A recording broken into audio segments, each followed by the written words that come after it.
د ایاک نعبد و ایاک نستعین په مفهوم او په مطلب څوک پوهیږي خو نه هر څوک.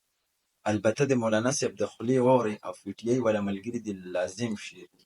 عمران خان چار وخت په خپل بیان کې وایي هغه دا خبره ده چې پیغمبر علیه السلام مبارک فرمایي هغه امت به قطعا کامیاب بنسي، برکتمن بنسي، آباد بنسي، شاد بنسي چې څوک کمزوري سړی د زورور سړي څخه خپل حق اخیستلی نسي او غوښتلی نسي.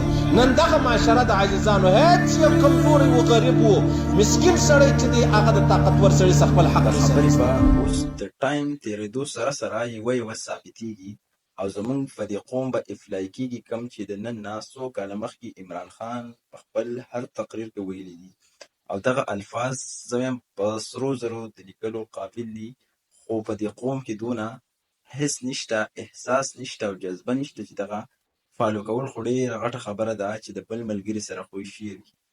ډېره ګرانه خبره ده. البته عمران خان خپله ذمهواري دا پوره کړې ده.